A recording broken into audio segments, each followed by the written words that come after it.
आज जब हमने कंपटीशन कमीशन ऑफ पाकिस्तान के एक आला ओहदेदार से रब्ता किया, उनसे हक़ाइक़ जानने की कोशिश की, तो उन्होंने हमें बताया कि कंपटीशन कमीशन ऑफ पाकिस्तान इस केस का फैसला पाकिस्तान के मफाद को सामने रखते हुए करेगा। इस बात का पूरा ख्याल रखा जाएगा कि जिसका मार्केट में जितना शेयर बनता है उसको उतना ही हक मिले। सर्विसेज क्वालिटी किसी सूरत मुतासर करने की इजाज़त नहीं दी जाएगी। सीसीपी को पहले मरहले में शदीद तहफ़्फ़ुज़ात थे, इसीलिए दूसरे मरहले को शुरू किया गया है और अभी भी ये रिव्यू जारी है। जब हमने सीसीपी के आला ओहदेदार से पूछा कि क्या सीसीपी इत्तलात को पाबंद कर रहा है कि वो भी इस डील में पीटीसीएल के साथ अपना हिस्सा शामिल करे, तो उन्होंने बताया कि ये कंपटीशन कमीशन ऑफ पाकिस्तान का मैंडेट नहीं है। लेकिन यहाँ पर सवाल एक ये भी बड़ा अहम है जो टेलीकॉम सेक्टर मुल्की और गैर मुल्की सरमाकारों को परेशान कर रहा है कि अगर कंपटीशन कमीशन ऑफ पाकिस्तान इस मर्जर के हक में फैसला कर देता है और टेलीनॉर को इत्तलात के ज़ेर इंतज़ाम चलने वाली पीटीसीएल में जम कर देता है, तो क्या इसके नतीजे में एक बड़ी मल्टीनेशनल कंपनी और तकरीबन $4 बिलियन की सरमाकारी मुल्क से नहीं चली जाएगी?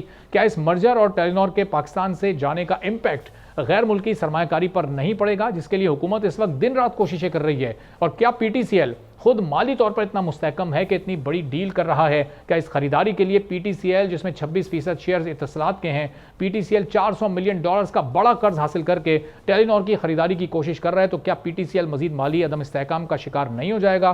पीटीसीएल जिसको इत्तलात चला रही है, कैसे इस कर्ज के बोझ से का और दुनिया में क्या तासुर जाएगा पाकिस्तान का? इस पर हम गुफ्तगू करेंगे। अली फरीद ख्वाजा साहब माहिर माशियात हैं, चेयरमैन के ट्रेड के, हमारे साथ मौजूद हैं। अली फरीद साहब, बहुत शुक्रिया सर, प्रोग्राम के लिए आपने वक्त निकाला। इस वक्त हमारे मुल्क को फॉरेन डायरेक्ट इन्वेस्टमेंट की ज़रूरत है और एक बड़ी मल्टीनेशनल कंपनी को हम बाहर जाता देख रहे हैं। $3-3.5 अरब की सरमाकारी अगर बाहर चली जाएगी तो इस डील का फायदा क्या होगा? पीटीसीएल क्या इसके नतीजे में कोई एफडीआई लाने में कामयाब हो रहा है आपकी नज़र में? जी, इसके कई पहलू हैं। आपने उन पहलू में काफ़ी पहलू का जिक्र भी किया अपने कॉन्वर्सेशन में, और आप बिल्कुल सही कह रहे हैं कि टेलीनॉर एक बहुत बड़ा ब्रांड था जो पाकिस्तान में ऑपरेट कर रहा था और कर रहा है, मगर वो बेचना चाहते हैं। और एक इन्वेस्टर के लिए ये बड़ा इंपॉर्टेंट है, किसी भी स्ट्रेटेजिक इन्वेस्टर के लिए, कि वो जिस मुल्क में एंटर कर सके वहाँ से एग्जिट भी कर सके। तो अगर उनकी एग्जिट नहीं होती तो वो बाकी इन्वेस्टर्स के लिए काफ़ी बुरा इंडिकेटर होगा कि हम इस मुल्क में इन्वेस्ट तो कर सकते हैं, मगर जब बेचने के वक्त आएगा तो हमारी सेल को रोक दिया जाएगा। तो एक पहलू तो ये भी है, मगर दूसरा पहलू जो आपने बोले वो पॉइंट बड़े वैलिड है कि ओवरऑल मुल्क में क्या पाकिस्तान को सही एसेट की वैल्यू मिली, क्या इत्तलात उसके लिए एक बेहतर बायर है, वो सारे पहलू भी रेलेवेंट है। और खासतौर पे ये जो आपने जैसा बोला कि पीटीसीएल क्या इसके पास फाइनेंशियल इतनी स्ट्रेंथ है कि वो टेलीनॉर की सर्विसेज को अब्जॉर्ब कर सकती है और एक अच्छी सर्विस कस्टमर को प्रोवाइड कर सकती है। So those are all very valid concerns. Sir, तो अली भाई साहब, फिर ये कोशिश क्यों कर रहा है पीटीसीएल के पहले $400 मिलियन का कर्ज, फिर $500 मिलियन का कर्ज, और जब साथ इत्तलात पार्टनर के तौर पर मौजूद है तो ये कर्ज वहाँ से बासानी लिया जा सकता है, उस नुकसान को पूरा किया जा सकता है। इत्तलात कोई इसमें फाइनेंस नहीं कर रहा और पीटीसीएल फिर भी बजीद है कि ये मर्जर किया जाए, तो ये आखिर इसका नतीजा क्या निकलेगा आगे चलकर? कुछ आपकी समझ आ रहा है? जी देखिए, जैसा बोला कि इसके कई पहलू हैं। एक पहलू है प्राइवेट इन्वेस्टर का, दूसरा पहलू है हुकूमत का। हुकूमत के पहलू से तो बड़ा क्लियर है कि हमें डॉलर की ज़रूरत है, और अगर हमारे मुल्क से रुपए को रेज करके उसको कन्वर्ट करके इंटरनेशनल पेमेंट की जाएगी तो रुपए हमारे रिजर्व से भी इम्पैक्ट आएगा, डॉलर की डिमांड पे भी इम्पैक्ट आएगा, जिसमें रुपये की स्टेबिलिटी भी नेगेटिव इम्पैक्ट आएगा।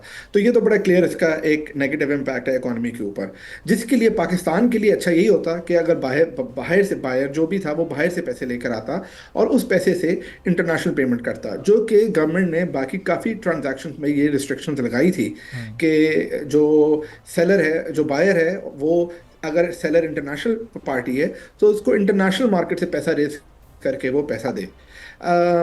तो ये पहलू तो इसका बिल्कुल दुरुस्त है, और इसका पाकिस्तान की इकॉनमी पे नेगेटिव इम्पैक्ट आएगा कि अगर हम लोकली पैसा रेज करके उसको इंटरनेशनल पेमेंट के लिए यूज़ करते हैं। मगर फॉर अ प्राइवेट इन्वेस्टर हमें इट्स ऑल्सो वेरी इंपॉर्टेंट कि टेलीनॉर की सेल स्मूथली हो, जिससे टेलीनॉर का कम अज़ कम ये ना उनके शिकायतें ना हो कि उनकी इन्वेस्टमेंट यहाँ पे फंस गई। अगर वो मुल्क से पाकिस्तान से छोड़ना चाहते हैं तो that should be their decision as well. सही। और अली भाई साहब, इसमें इस पूरे सिनेरियो में कंपटीशन कमीशन ऑफ पाकिस्तान का कितना मौसर रोल आप देख रहे हैं? पाकिस्तान से अगर एफडीआई जा रही है तो इस वक्त उनको तो अपना रोल निकल कर सामने आकर अदा करना चाहिए, पाकिस्तान के मफादात को सामने रखते हुए फैसले करने चाहिए। क्या वो नहीं पीटीसीएल को पाबंद कर सकते कि या तो आप इत्तलात से भी इसमें फाइनेंसिंग करवाएं ताकि आप पर से बोझ कम हो, या फिर किसी प्राइवेट कंपनी के लिए वो ऐसी राहें हमवार करें कि कम से कम ये पाकिस्तान का पैसा पाकिस्तान में ही रह सके?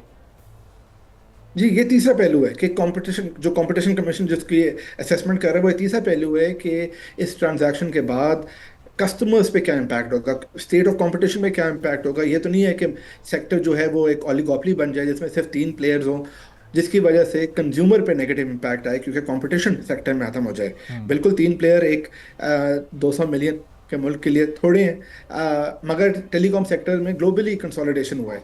और यही असेसमेंट जो है वो कंपटीशन कमीशन ने करनी है कि, और इसका जवाब इत्तसालात से उनको मांगना चाहिए कि आप ये खरीदना चाहते हैं, आप इसके बाद बताएं कि आप इस एसेट के अंदर क्या इन्वेस्टमेंट करेंगे, आप प्राइसेस को कैसा रखेंगे, आप क्वालिटी ऑफ सर्विस को कैसा डिफेंड करेंगे।